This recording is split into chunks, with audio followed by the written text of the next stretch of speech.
ፌሚኒስትነት ምንድነው ሲባል እኔ ለአንድ ጋዜጠኛ ሚስት መሆን የተሳናቸው ሴቶች ጫጫታ ሚስት አይነ ስውር ምን ማየት የተሳነ ይባላል አይደል? ጆሮ የማይሰማ ምን ይባላል? መስማት። ፌሚኒስት ሴት ማለት ሚስት መሆን የተሳናት። እኔ እንታ ገብረስላሴ የሚባሉ መምህራችን ነበሩ፣ ትልልቅ መምህራን ነበሩ። ምርቃት በጣም ነው፣ ግን ለመመረቅ ሶስት ነገር ያስፈልጋል። አንደኛ በእድሜ በጣም አንጋፋ መሆን ያስፈልጋል። አሁን በየመድረኩ ነው ወጣቶቹ ሚካኤል በክንፉ ይባርካቸው ምን ያርጋችሁ ሲሉ ነውር ነው። ሰው 50 60 ዓመት ሳይሞሉ አይመርቅ፣ ነውር ነው። ገና አረፋ ሳይከት እንደ ፍሬም በጥሶ ነውር አይደል? እንደ እውነቱን ለምን አሁን ገና ትዳር ከያዝ በአንድ አመቱ ትዳራቸው ይባረክ የኔ የተባረከ ነው እንዴ? ገና አንድ አመት አይደል እንዴ? ባይባረክ እስከዚህ ምን ልትሆን ነበር በአንድ አመቱ እንዴ? እኔ አንዳንድ ጊዜ ለመመረቅ አንደኛ ሽማግሌ መሆን አለበት፣ ሁለተኛ ሃይማኖተኛ መሆን አለበት፣ ሶስተኛ ጸሎተኛ መሆን አለበት። መምህራችን መጋቢ አዲስ እሸቱ አለማየሁ መካከላችን አሉ። እሳቸው እግዚአብሔርን ቃል ያስተምሩናል። ለእሳቸው የሚናገሩበት አንደበት፣ ለኛ የምንሰማበት ጆሮ፣ ለሁላችን የምናስተውልበት ልቡና እግዚአብሔር አምላካችን ያድለን። ክቡራን መምህራን፣ የእግዚአብሔር ቤተሰቦች እንዴት ዋላችሁ? ኧረ እግዚአብሔር ይመስገን በሉ። እንዴት ዋላችሁ? እንዴት ዋላችሁ? በየምክንያቱ እየሰበሰበ የምንሰማው የምንናገረውም ያን ልሳን ጆሮአችሁን የከፈተ አንደበታችንንም የፈታ የምስጢርና የጥበብ ባለቤት እግዚአብሔር ክብርና ምስጋና ይግባው። ትዝ ያለንን የመሰለን የገመትነውን የግል ሐሳባችንን እንዳናፈስባችሁ ጆሮአችሁን ይጠብቅ፣ አንደበታችንንም ይቆጣጠር። ካባይ እየተስተካከለ ነው። እሺ አይደል? ሲነካይ ምንድነው ብዬ ነው። እግዚአብሔር ይስጥልን። እንግዲህ በመጀመሪያ መምህር ግርማ በጣም በዚህ አሁን በእኛ ባለንበት ዘመን እግዚአብሔር ልኮልናል ብዬ ከማስባቸው ብስል፣ አገናዛቢ፣ አንባቢ፣ ያመኑትን ያወቁ ያወቁትን የሚናገሩ በተናገሩት ከማያፍሩት ወንድሞቻችን መካከል አንዱ ናቸው። እንዲያውም ሰሞኑን እኔ አሜሪካ ሆኜ አንድ ቃለ ምልልስ አድርገው ልቤን አሳርፎኝ ደስ ሌሊት ነበር የሰማሁት። ወዳው ምስጋናዬን አቅርቤ እኔ ንፉግ አይደለም ማመስገን ባለብኝ ቦታ አመሰግናለሁ። በነገራችን ለሮጠ ማጨብጨብ ግዴታ እንጂ ልግስና አይደለም። እርዳታ የሚባለው ለተቀመጠ ስታጨበጭቡ ነው፣ ያ እርዳታ ይባላል። ለሮጠ ማጨብጨብ ግን ግዴታ እንጂ ልግስና አይደለም። በጊዜው እኔ አድናቆቴን ገልጫለሁ። እግዚአብሔር ይስጥልኝ። መምህር ዳንኤል ሰይፈ ሚካኤልም በኋላ ያቀርባሉ ተብሎ ተነግሮኛል። እሳቸውም በፌሚኒስትነት የቤተ ክርስቲያኒቱን አቋም በደንብ ያብራሩበትን ቃለ ምልልስ ሰምቻለሁ።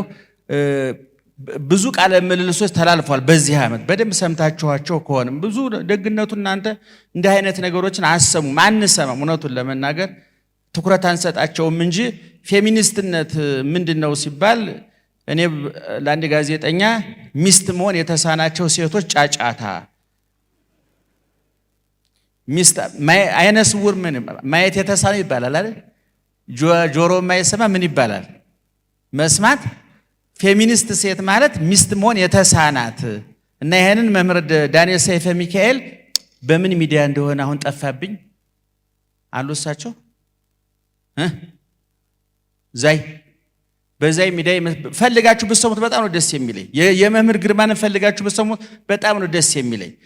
ሌሎች መምህራን አሉ በዚህ ዘመን እግዚአብሔር የላከል እንደነ መምህር ስምዐኮን አይነት ሌሎችም አሁን ዝርዝር የማልጨርሳቸው እግዚአብሔር ሰው እንደማይቸግረው ያሳየባቸው በጣም ጥሩ ጥሩ መምህራን እየመጡ ነው። ይክብር ይመስገን እግዚአብሔር።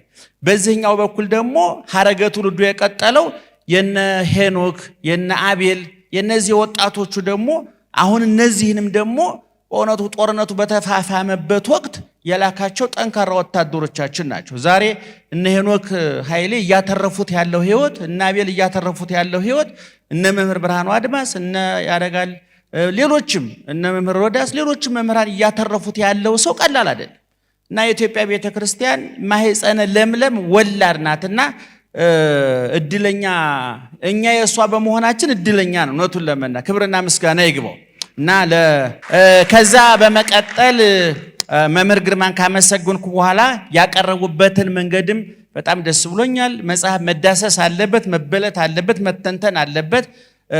እንደዚህ አይነት ሰዎች ምን ይማላሉ? ድግስ ደጋሹ አለ። ድግስን ሁለት ሰዎች ሊያበላሹት ይችላሉ። አንደኛ ደጋሹ ንፉግ ሆኖ በቂ አቅራቦት ሳይኖረው ሲቀር፣ ሁለተኛ ደጋሹ ጥሩ ይደግስና የሆነ ዝርክርክ አሳላፊ ይገጥማል። ድግሱ ወጡን ያለ ቦታው ያደርጋል፣ በቦታው አያደርግም። እንቅልፋም አሳላፊ አለ በየድግሱ ታውቃላችሁ። ብዙ ድግሶች በአሳላፊ እጥረት የተበላሹ ድግሶች አሉ። እንግዲህ ደጋሹ አቤል ነው። አሳላፊው እንደነ መምህር ግርማ እንደነ ዳንኤል አይነት አሳላፊዎች አሉ። እኔ እንኳን በአሳላፊዎቹ መካከል የለሁበትም። ሐሳቤ እንዳካፈል ነው የተጠራሁት እና ጥሩ ነው የተከናወነው ማለት ነው። እግዚአብሔር ይስጥልን። አቤል ወጣት ነው። በአጋጣሚ እንደውም እኔ ሲያገባ ሽምግልና ከተላኩት መካከል አንዱን የነበርኩና እዛ ምን አለው ሲሉኝ ግንዛቤ ያለው ነው ያልኩት ለቤተሰቡ። ምክንያቱም አንዳንድ ሰዎች ቤት ሰርተው የፈረሱ ሰዎች አሉና 10 ፎቅ አለው ብላችሁ የድንጋይ ቁልል ነው፣ 10 መኪና አለው ብላችሁ የተቀጠቀጠ ቅርጽ የያዘ ቆርቆሮ ነው። እሱ ግን ግንዛቤ ያለው ብዬ ተናግሬያለሁኝ። በእርግጥም ሙሽሪት እንግዲህ አረጋግጣለች ምን ያህል ግንዛቤ እንዳለው እና ወንድማችን ብስል አስተዋይ በፊት የጻፋቸውን መጻሕፍት በደንብ አድርጌ አይቻለሁ፣ አስነብቤያለሁ። በደንብ ጥሩ ጥሩ መጻሕፍት ነው የጻፈው። ይሄኛውን መጽሐፍ በደንብ አስቦበት እንደጻፈው የቀደሙት መጻሕፍቱ ምስክር ናቸው። እውነቱን ለመቅድም መምህራችን እንደነገሩ እና አቤል ጠንካራ፣ ብልህ፣ አስተዋይ፣ የልጅ አዋቂ፣ አረፋ የከተተ እንዘ ሕፃን አረጋዊ ይባላል። እንዲህ አይነቱ በቤተ ክርስቲያናችን አንዳንዱ 90 ዓመቱ ኖት አረፋ ያልከተታል። ይገርማቸዋል። 90 ዓመቱ ኖት ሕፃንነቱ የሚባረቅበት ዝርክርክ ሽማግሌ ያለ። አንዳንዱ ደግሞ ወጣቱ ደግሞ እንደገና በ30 ዓመቱ የ90 ዓመት ዕድሜ የሚኖር ብስል ልባም አስቦ የሚናገር ሰው አለ እና ከነዛ መካከል አንዱ አቤል ነው። አቤል ቅድም መምህር ግርማ እንዳሉት እጅ ይባረክ፣ አይምሮ ይባረክ፣ ሃይማኖትህን ያጽናልህ። እንግዲህ ወደ ሐሳቡ ስገባ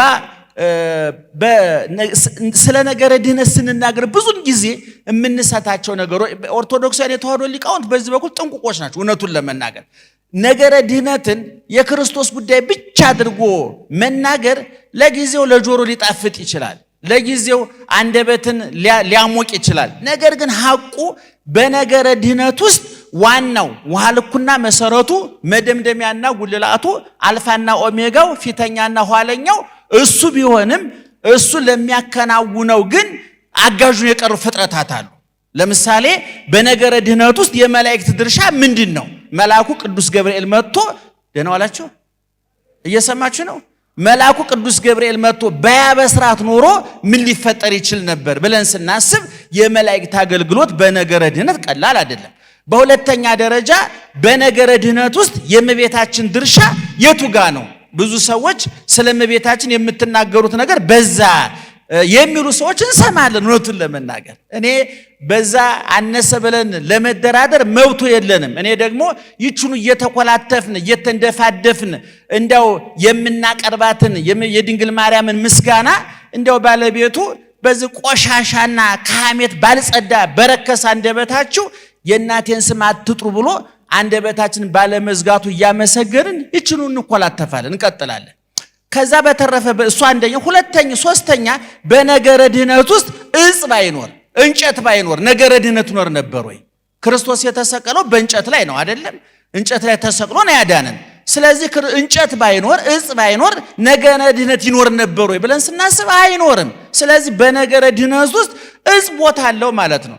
ያመነ የተጠመቀ ይድናል ተብሏል። ውሃ ቦታ አለው ማለት ነው። ስጋዬን የበላ ደሜን የጠጣ ብሎ ክርስቶስ ለደቀ መዛሙርቱ ሐሙስ ማታ የሰጣቸው ስጋው ህብስቱን ባርኮ ስጋ መለኮት ወይኑን ለውጦ ደመ መለኮት አድርጎ ነው። ስለዚህ ወይንና ህብስት ባይኖር ስጋ ወደሙ ይኖር ነበር ወይ? ስጋ ወደሙ ሳይኖር ደግሞ ድህነት ይኖራል ወይ ብለን ስናስብ ስጋዬን የበላ ደሜን የጠጣ የዘላለም ሕይወት አለው ብሏል። በነገራችን ላይ ነገረ ድህነት ሰይጣን ባይኖርስ ይኖር ነበር ብለው ሁሉ ማሰብ እንችላለን። ሰይጣን ባይኖርስ? እንደውም ካሊድ ጅብራን የሚባል አንድ ሊባኖሳዊ ጸሐፊ በ18ኛው መቶ ክፍለ ዘመን የነበረ ነውና አንድ ቄስና ሰይጣን ሲሟገቱ አንድ ካራክተር ፈጥሮ የጻፈው መጽሐፍ አለ እና ቄሱ ሰይጣን ሊያስወጥ ናውጣ ይሉታል። ምን በደልኩና ነው የምወጣው ይላል ሰይጣን። ምን በደልኩ? እኔ እኮ ያንተ እንጀራህ ነኝ። እኔ ባልኖር የሁሉ አብያተ ክርስቲያናት፣ የሁሉ ጳጳስ፣ የሁሉ መነኩሴ፣ ይሄ ሁሉ ከየት ይመጣ ነበር ብሎ ይሞግታል ሰይጣን። እውነት ሰይጣን ባይኖር ክርስቶስ ይመጣ ነበር ወይ?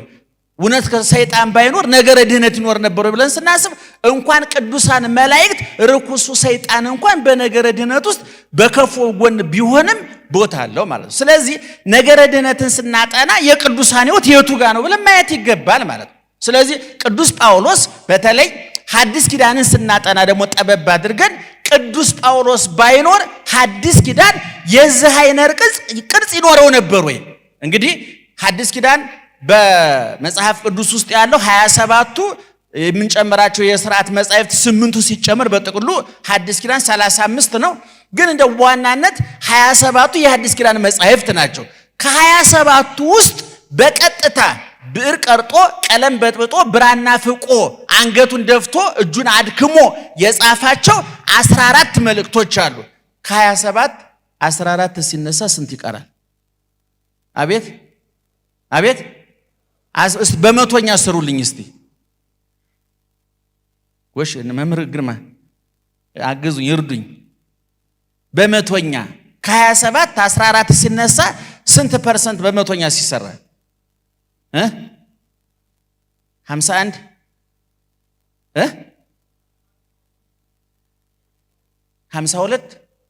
52% እንግዲህ ከሐዲስ ኪዳን ውስጥ አያችሁ ሐዲስ ኪዳን ብለን ከተቀበል ነው ከማቴዎስ ወንጌል እስከ ዮሐንስ ራእይ ድረስ ካለው 27 መጽሐፍ 14ቱ የቅዱስ ጳውሎስ ነው።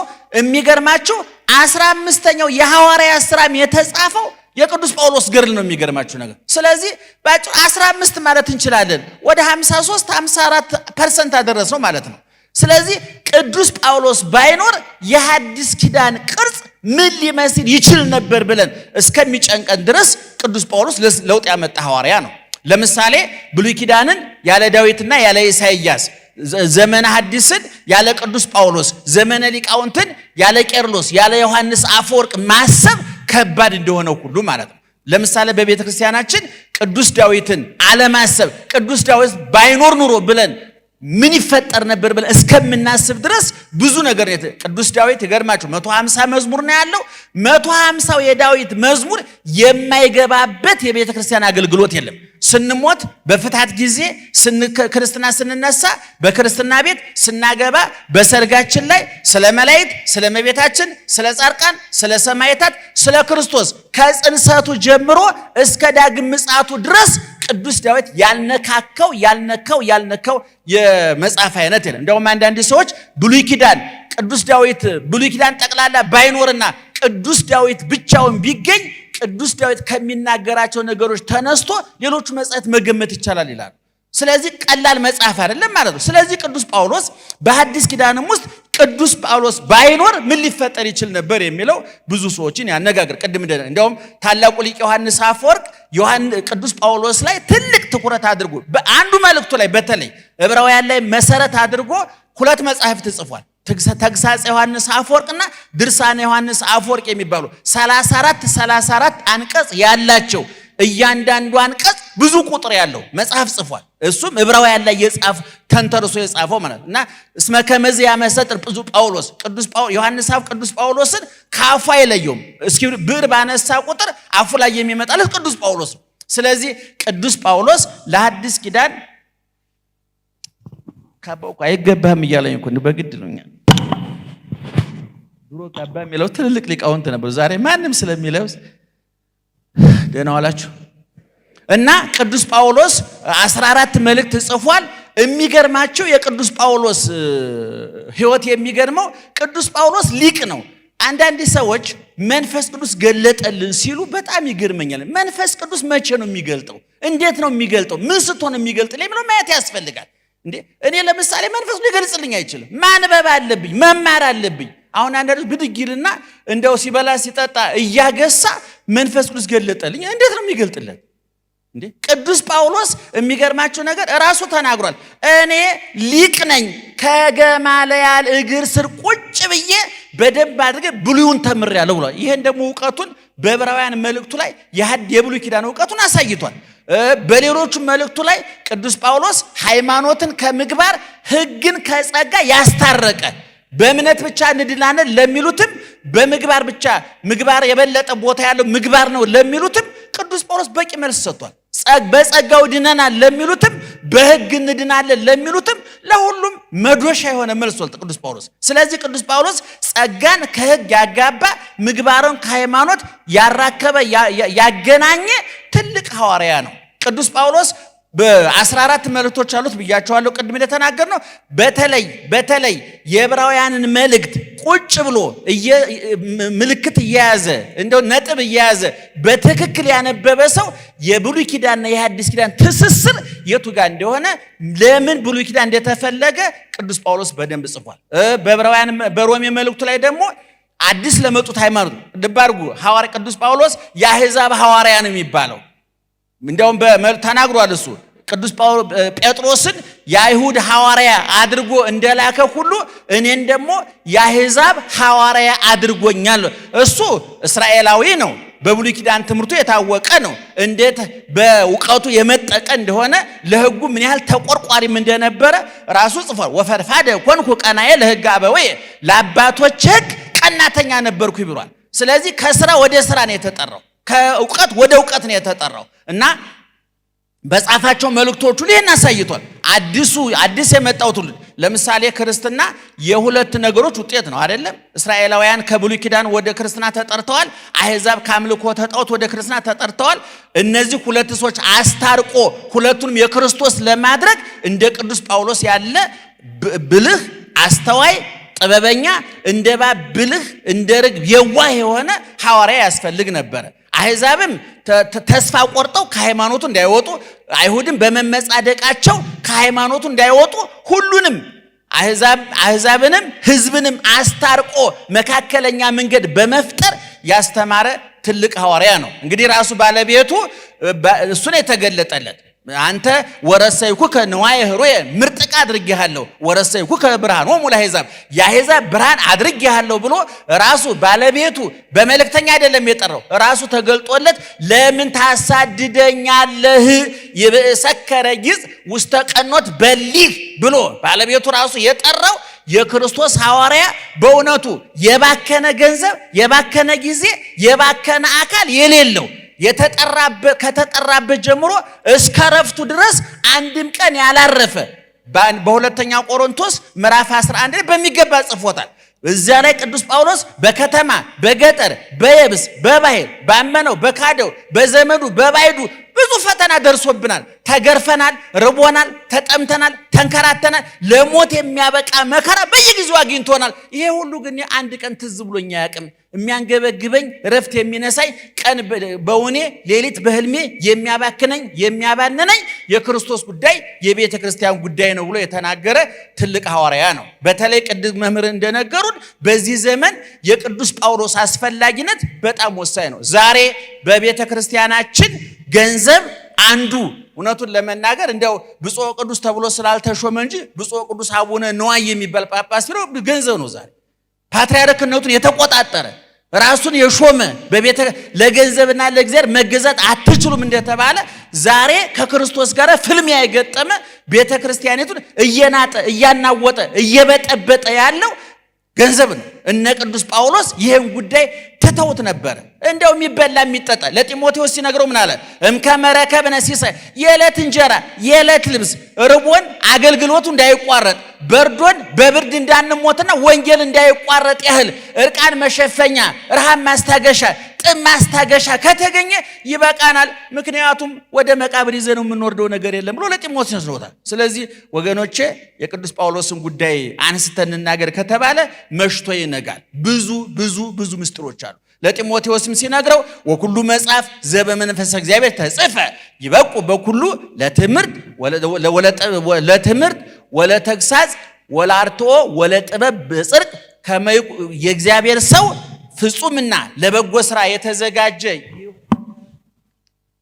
የካባ ጉዳ መጣ እና የተዘጋጀ ይሆን ዘንድ የእግዚአብሔር መንፈስ ያለበት መጽሐፍ ሁሉ ለትምህርት ለተግሳጽ ልብንም ለማቅናት ይጠቅማል ብሎ የተናገረ ቅዱስ ጳውሎስ ነው።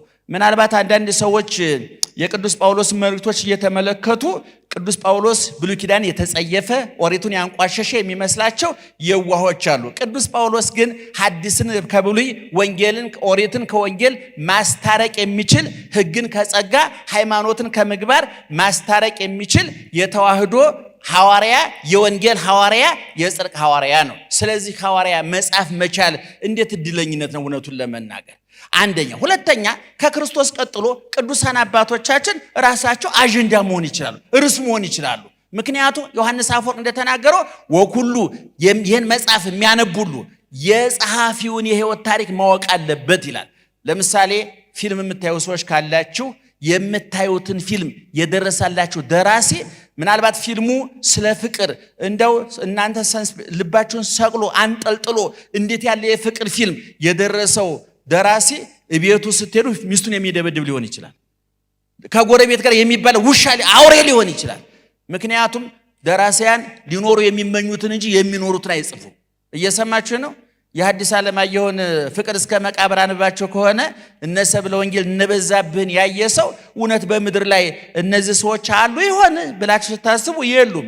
ሐዲስ ዓለማየሁ ፈጥረው አሳድገው ድረው ጓሐጽዮን ሞተው የቀበሯቸው የሐዲስ ዓለማየሁ ፍጡራን እግዚአብሔር ያውቃቸውም እነዛን ሰዎች፣ እኛም አናውቃቸውም። ምኞት ናቸው እንጂ ኑሮ አይደሉም እነሱ ደራሲያን። እንደውም በብዛት የደራሲያን ትዳር የተረበሸ ነው ይባላል። ታውቃላችሁ?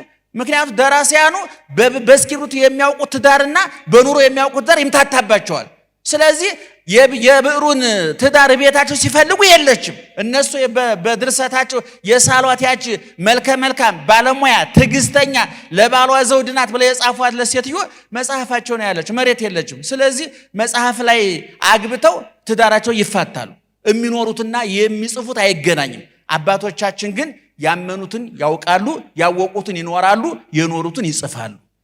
የአእምሯቸው ፍልቃቄ የህሊናቸው ጭማቂ የህይወታቸው ውጤት ነው መጽሐፍ ቅዱስ። ስለዚህ ቅዱስ ጳውሎስ ስናጠና በትርጓሜ ቤታችን ጳውሎስ ማን ነው ሮሜ ማናት ብለን ስናጠና ቅዱስ ጳውሎስ ራሱ የቅዱሳን ህይወት ነውና ይጠናል። ድንግል ማርያም በቤተ ክርስቲያን ቄርሎስ እንደተናገረው ወላዲተ እግዚአብሔር ቃል ኮነት ልማደ አካላዊ ቃል ክርስቶስን የወለደች ድንግል ማርያም ትምህርት ናት ይላል። ድንግል ማርያም በቤተ ክርስቲያናችን ትምህርት ናት። እንዴትም ትሰጣለች። ምክንያቱም ታማኝነቷ፣ ታዛዥነቷ ተወልጃለሽ ተብላ በድንግልና መውለድ አንድ ዱብዳ፣ በዛው ላይ የሚወለደው እግዚአብሔር መሆኑ ሁለተኛ ዱብዳ። ይሄንን ከሷ በፊት በሷ ጊዜ ከሷ በኋላ ያልተደረገ የማይደገም ይሄን ሰምታ እሙሰ ተዓቅብ ዘንተ ኩሎ ነገር ውስተ ልባ፣ ይሄን ሁሉ በልቧ ምን ታደርገው ነበር ይላል ታስተውለው ነበር።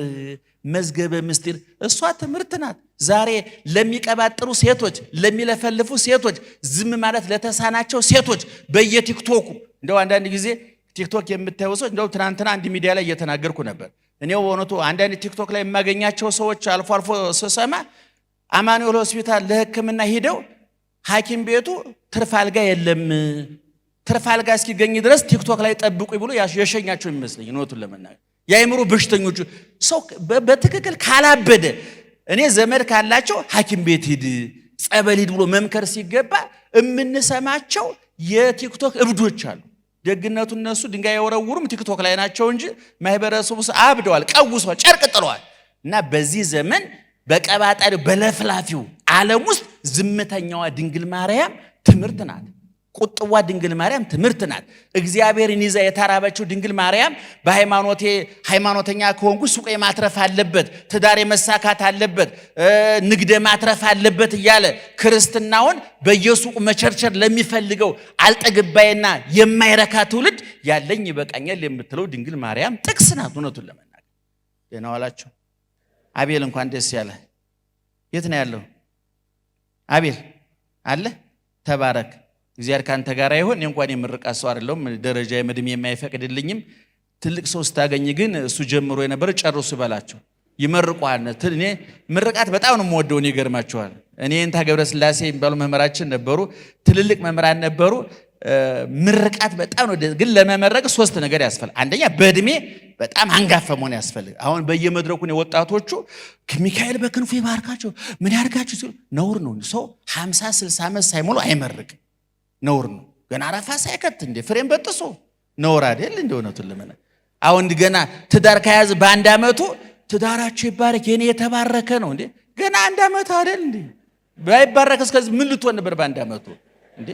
እኔ አንዳንድ ጊዜ ለመመረቅ አንደኛ ሽማግሌ መሆን አለበት፣ ሁለተኛ ሃይማኖተኛ መሆን አለበት፣ ሶስተኛ ጸሎተኛ መሆን አለበት። እኔ በሶስቱም ጠንካራ አይደለሁም፣ ግን እንደው ምርቃት ሳይሆን መልካም ምኞት አድርገው ወሰድልኝና ተባረክ፣ ትዳርህን ይባርክ፣ ህይወትህን ይባርክ፣ እጅ ይባረክ፣ ብዕርህ ይባረክ፣ የበለጠ ጻፍ፣ የበለጠ ጻፍ፣ የበለጠ ጻፍ፣ ጽሁፎችህ በሳል እንዲሆኑ እምነትህን የግንዛቤህን ጥልቀት የእምነትህን ጥብቀት ያሳዩናልና ከዛ ተነስተን ነው። እኔ ብዙ ውዳሴ ከንቱ አልችልም፣ ታቆኛላችሁ። ብዙ ጎምዛዛ ነገር ነው የምናገረው፣ ግን እንዲህ አይነቱ ቦታ ላይ አለመመስከር ምቀኝነት ይሆናልና አቤልዬ በጣም ደስ ብሎናል። እግዚአብሔር ካንተ ጋር ይሁን። ሌሎቻችሁ የምጽፉ ሰዎች እነ መምህር ግርማም ጻፉልን፣ መምህር ዳንኤልም ከመጡ ሲመጡ ንገሩልኝ፣ ይጻፉልን። ሌሎችም እንዲጽፉ ምንገፋ ደግሞ በአንጻሩ ደግሞ እንደው እንዳትጽፉ ብለን እንዳንናገር ይቀየሙናል ብለን ነው እንጂ እንዳይጽፉ እንደው እባካችሁ አትጻፉ ምንላቸው ሰዎች ነበሩ። ደግሞ ግን ምን በልተው ይደሩ ነውቱን ለመናገር ዛሬ ኢኮኖሚ በላሸቀበት ወቅት አትጻፉ ማለት ትሪያቸውን የመንጠቅ ያህል ዳቧቸውን የመንጠቅ ያህል ስለሆነ አንዳንዶቹን እንደው አንደበት የበለጠ ይፈታ ብለን ምንጸልይላቸው አሉ። እንደው አንዳንዶቹን ደግሞ እንደው አንደበታችሁ ገርበብ ቢያደርግ ይዝጋው እንኳን አንልም፣ እንደው ገርበብ ቢያደርግን ምንላቸው ሰዎች አሉ። እድሜ ይስጣቸው ብለን ምንጸልይላቸው አሉ። በግልባጩ እናንተ በሉት እና እግዚአብሔር ይስጥልኝ።